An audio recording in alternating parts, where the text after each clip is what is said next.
The night my father told me I was no longer his son, I was standing in the foyer of a house I had lived in my entire life, wearing a suit I had ironed myself, because nobody had ever taught me how to use the dry cleaner, holding a birthday cake my girlfriend had baked for me that morning. I was 20 years old. The cake was lemon. I remember that detail because it seemed absurd, the specific ordinariness of it, a lemon birthday cake sitting on the entryway table while my father told me to get out. He didn't yell. That was the thing about my father. He never yelled. He just got quiet in a way that was worse than yelling, a way that made the air in the room feel pressurized, like something was about to crack. "You made your choice," he said. "You can live with it." My choice had been to drop out of the pre-law program at Clemson and enroll in an automotive restoration program at a technical college 40 minutes away. I had told him 3 weeks earlier. He had not spoken to me since, and now he was speaking to me for the last time in that house, in that life, with the lemon cake sweating on the table and my mother standing at the top of the stairs, not coming down. My younger brother was 19. He stood in the hallway behind my father and looked at the floor. I don't blame him for that. I understood exactly what it cost him to stay, and I understood exactly what it would have cost him to speak. I packed 2 duffel bags and my grandfather's old toolbox, the one he'd kept in the garage workshop and given to me when I was 16, telling me a man who knows how to fix things will never be without work. I put the toolbox in the bed of my truck, the bags in the cab, and I drove 3 hours north to my grandfather's property in the Uwharrie National Forest in central North Carolina, where I had spent every summer of my childhood, and where nobody, as far as I knew, was waiting to tell me I had made the wrong decision. My grandfather, everyone called him Pop, had died 8 months earlier. Lung cancer, fast and merciless. He'd left his property to me in a handwritten amendment to his will that my father's lawyers had spent 6 weeks trying to contest before concluding it was airtight. The property was 40 acres of mostly wooded land with a small house, a workshop, and, at the far back corner of the lot accessible by a dirt track so overgrown, I had to clear it with a machete the first summer I came alone. A locked storage building that Pop had sealed with a padlock the size of my fist and told me, when I was 14, never to go into.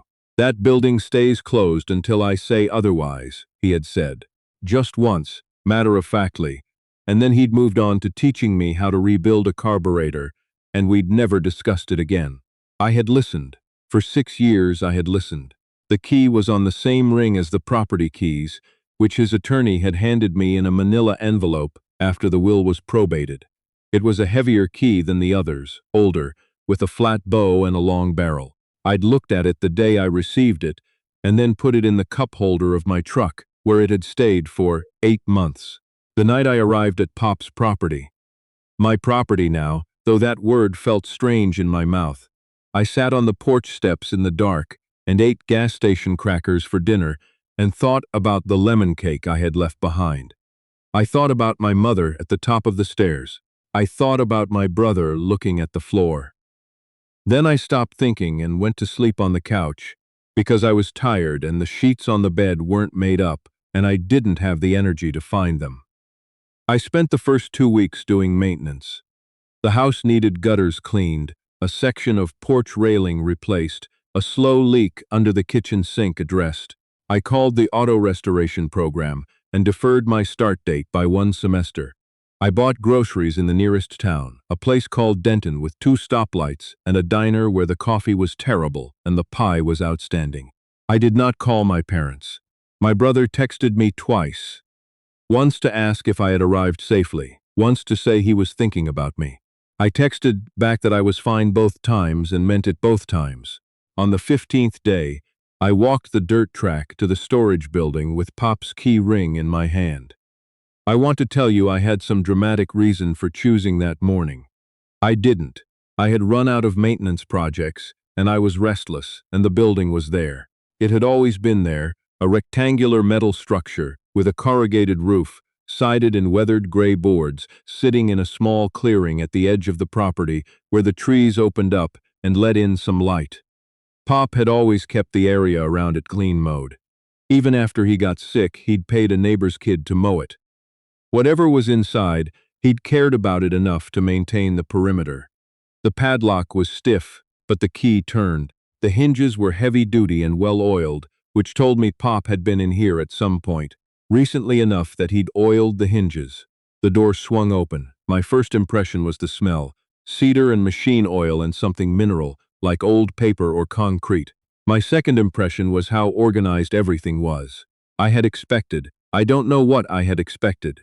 Junk, maybe, old furniture, the kind of accumulation that happens when someone lives in one place for 50 years. But the building was clean and deliberate. Metal shelving units lined the walls, each shelf labeled in Pop's precise block lettering. There were tools, specialized ones I didn't immediately recognize, some older than anything I'd seen outside a museum. There were storage containers, clear-lidded, each one with an inventory card taped to the front, and at the back of the building, against the wall, there was a large flat file cabinet, the kind architects and designers use to store drawings, and on top of it, a metal document box with a combination lock. Beside the document box was an envelope with my name on it. I sat down on the floor of that building and opened the envelope right there, with the September light coming through the open door and the smell of cedar around me. Pop's handwriting was cramped and left-leaning, the handwriting of a man who had taught himself to read and write as an adult and never quite lost the self-consciousness of it. "If you found this," he had written, "then things went the way I thought they would, and I'm sorry for that. I hoped I was wrong about your father. I was not wrong about you.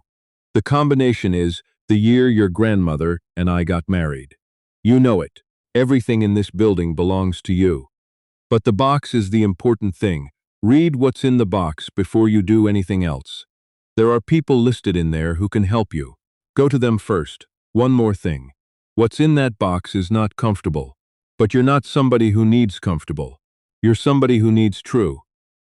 I love you, son. Make it right." The year my grandparents married was 1961. I set the combination and the lock released.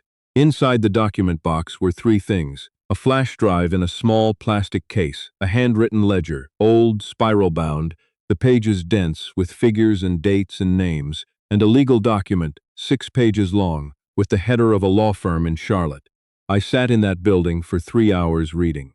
My grandfather had spent 31 years working as a site supervisor for Caldwell Hark Construction, a mid-sized commercial building company out of Greensboro, North Carolina. He had started as a laborer when he was 22 and worked his way to site supervisor by the time he was 40, and he had been good at his job, thorough and precise and trusted enough to be put on every significant project the company took on through the 70s, 80s, and into the early 90s. He had retired in 1994, 2 years after my father, who had married into the Caldwell family, the founding family, had joined the company as a senior VP. What I did not know, what I had never known, what my grandfather had apparently spent decades deciding whether to tell anyone, was that beginning in 1987 and continuing through at least 2003, Caldwell Hark Construction had been systematically falsifying building materials certifications, substituting substandard structural components, cheaper steel, uncertified concrete mix, inadequately graded lumber, on commercial projects throughout the Carolinas and Georgia, billing clients for the certified materials while pocketing the difference. My grandfather had discovered it by accident in 1989 when a delivery manifest crossed his desk that didn't match the materials that had actually arrived on site. He had raised it with his foreman. His foreman had told him to drop it. He had raised it with the project manager. The project manager had told him he could drop it, or he could find another job. He had not found another job. He had started keeping records. For 5 years, he had documented every discrepancy he could access: delivery manifests, invoices, inspection reports, site logs. He'd taken photographs when he could, made copies when he could, written down dates and names and figures when he couldn't do either. In 1994, when he retired, he had compiled everything into the ledger I was now holding, made a copy, given the copy to the Charlotte attorney, and kept the original. The legal document in the box was a letter from that attorney, dated 2019, 4 years before Pop died, confirming that the copy was still in the firm's possession, that Pop had updated his instructions, and that he was authorizing me to use the materials however I saw fit. The attorney's name was written on the letterhead. Her office was on Tryon Street in Charlotte. I had been sitting on the floor for 3 hours. My back ached and my hands were unsteady, and I felt the way you feel after a car accident. Oddly calm on the surface and trembling somewhere underneath, where the adrenaline is still metabolizing. I put everything back in the box and locked it. I carried it to the house and put it on the kitchen table. Then I stood at the kitchen window for a long time looking at nothing. My father, married to my mother, who was a Caldwell, daughter of the man who had run Caldwell Hark through its worst years, was now the president of the company. Had been for 11 years, was, as far as I knew, still using the same suppliers, the same cost-cutting methods, the same falsified certifications, because there had never been any reason to stop.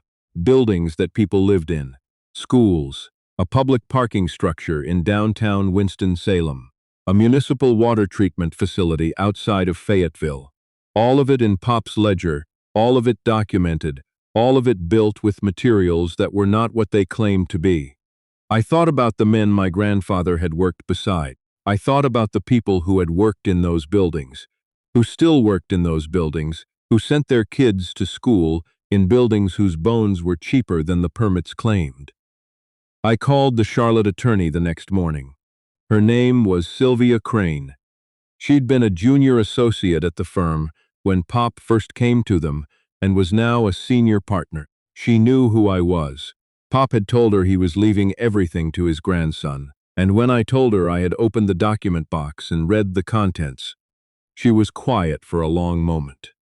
"I've been waiting for this call for about 4 years," she said. "I want you to come to Charlotte."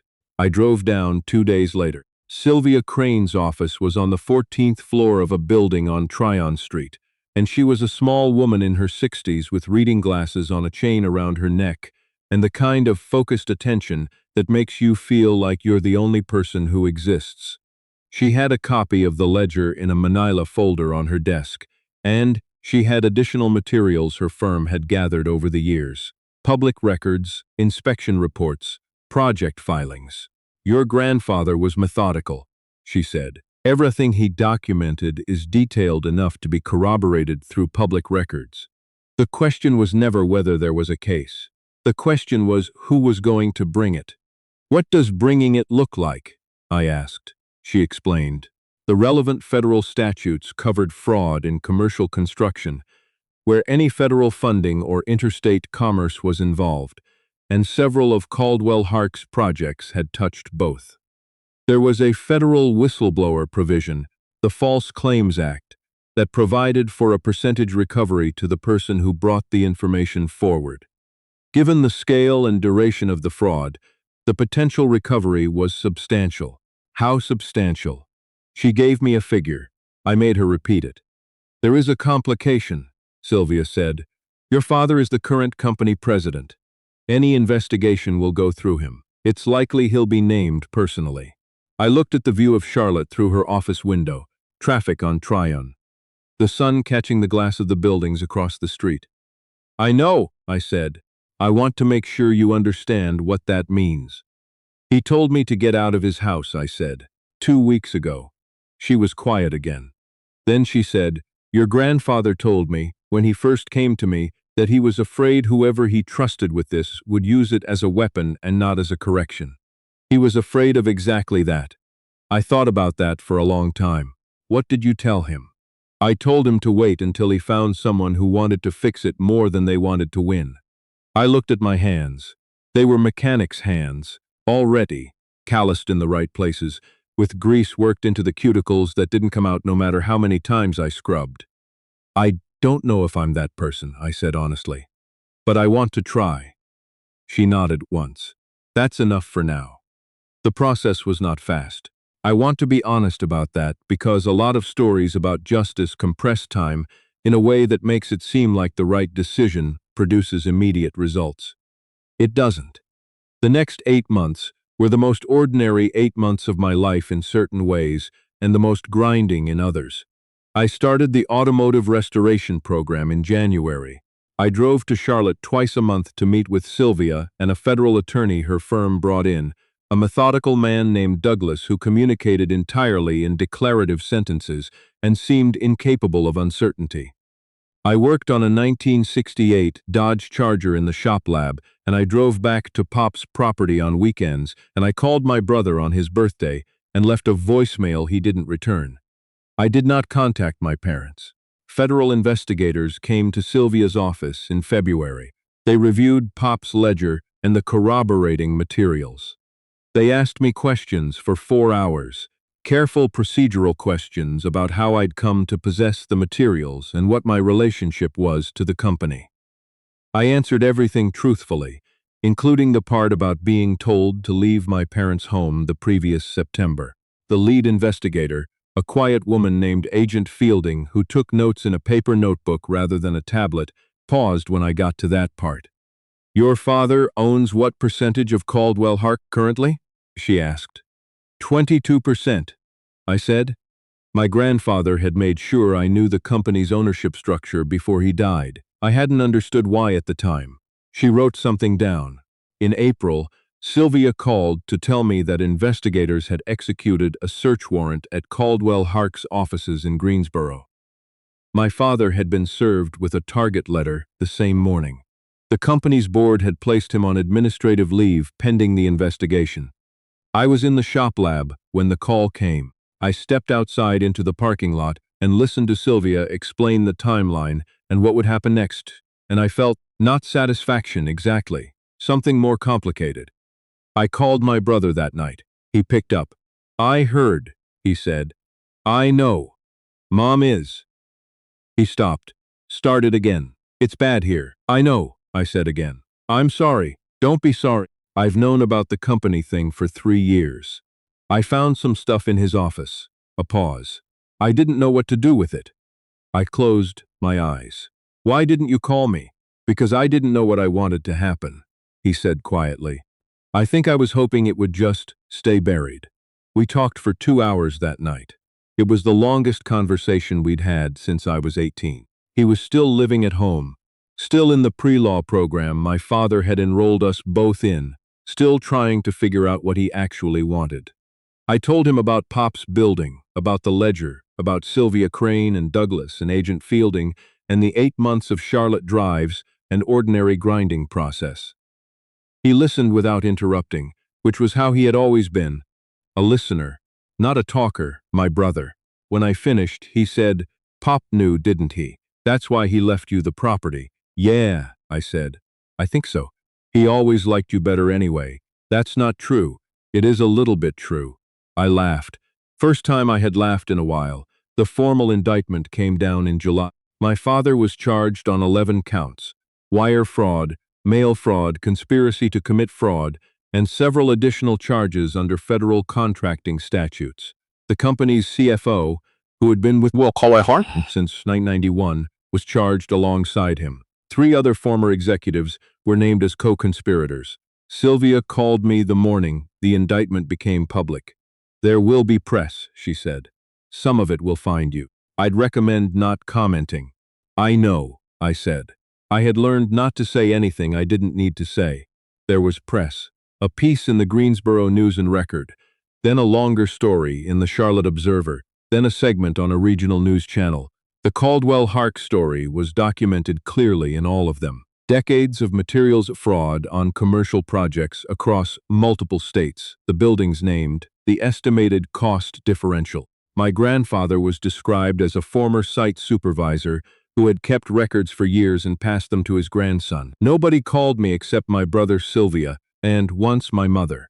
She called on a Tuesday morning in late July. I was eating breakfast on Pop's porch. I almost didn't answer. "I need you to know," she said when I picked up, "that I didn't know about the materials." I believed her. That was the honest truth. I believed she had married my father at 23, and she had lived inside the life he built, and she had not, I thought, been in a position to know what the foundation of that life was made of. "I know, Mom," I said. "I'm not calling to. I'm not asking you for anything." Her voice was careful, controlled. The same voice she used when she was managing something painful. I just needed you to know that. Okay, are you? She stopped. Are you all right? I looked out at the tree line. The property was quiet in the mornings, just birds and wind and the distant sound of a neighbor's tractor. Yeah, I said. I think I actually am. She didn't call again. I didn't call her. My father pleaded guilty in October, 8 months after the indictment, 13 months after he had told me to get out of his house. Sylvia had predicted this. The case against him was thorough enough that the math on going to trial didn't work. He was sentenced in December, 7 years federal, with eligibility for parole after 4. The CFO received a similar sentence. The company was fined a figure that Sylvia described as significant without satisfaction, because significant fines don't rebuild buildings. The False Claims Act recovery came through in February of the following year. I'm not going to give you the exact number because it doesn't actually matter, and because money isn't the part of this that I think about when I think about this year. What I'll tell you is that it was enough. Enough to finish school without working. Enough to buy out a retiring shop owner in Denton and start the restoration business I'd been planning. Enough to take care of things that needed taking care of. I hired my brother as my first employee. He had left Clemson in November and driven up to Pop's property and knocked on the door and asked if I had work for him. He didn't know anything about cars yet. He learned fast. What I think about, when I think about all of it, is Pop at his kitchen table in the summers of my childhood, the smell of coffee and sawdust, the way he would explain how something worked with complete patience, like the explanation itself was what he loved and not just the knowing.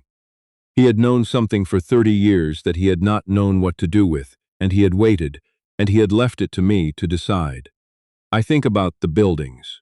A school in Kannapolis, an office building in Greensboro, a parking structure in Winston-Salem. The investigations that followed the indictment identified 11 structures that required engineering assessments. 3 of those required remediation work. No one had been hurt. That was the thing I had needed to know most. And it was the fact I had asked Sylvia about first, and she had told me honestly. As far as anyone could determine, no one had been hurt. The buildings had stood. The margins Pop had documented, though fraudulent, had not crossed into immediately catastrophic territory. They could have. That was what I sat with. They could have, and someone would have decided to cut a little further, and eventually something would have given. Pop had known that. He had kept the ledger because he had known that. The restoration shop is in Denton now, on a piece of land I bought off a retiring mechanic on Route 8. We have 4 bays and 2 full-time employees, and a waiting list for intake that runs 8 months out. My brother handles the customer side of things. It turns out the pre-law training actually translates to running a small business reasonably well, which is something we both find funny. He lives in town. I still live on Pop's property, in the house, where I've been working on the interior slowly. New flooring in the bedroom, fresh paint in the kitchen, the bathroom fixtures replaced. The workshop is the same as Pop left it. I haven't changed anything in there. I go in every morning before I drive to the shop, and I turn on the overhead light, and I look at the pegboard with the tools hung in their outlines, and the workbench with the vise he built himself from a kit in 1978, and the shelf where he kept his annotated manuals and his coffee mug, and a photograph of my grandmother. That he had moved from the house to the workshop when she died, because he said it was where he felt her most clearly. My grandfather was a man who fixed things. He fixed engines and roof joists and plumbing and marriages and arguments and the kind of slow ongoing problems that don't have dramatic moments, just steady accumulation. He fixed things because he understood them, and he understood them because he paid attention, and he paid attention because he believed that things were worth understanding. He left me his tools and his property and his records and his belief that I was somebody who could be trusted with all 3. I have tried every day since that September to be worth that. My name is still my name. I didn't change it. My grandfather's name was the same as my father's, was the same as mine. 3 generations of the same name, which had seemed like continuity once, and which I had, for a while, considered abandoning. I kept it because it was Pop's too, because the name had belonged to him before it had belonged to my father, because the things a name carries forward are chosen by the people who carry it. I chose to carry the part that was his.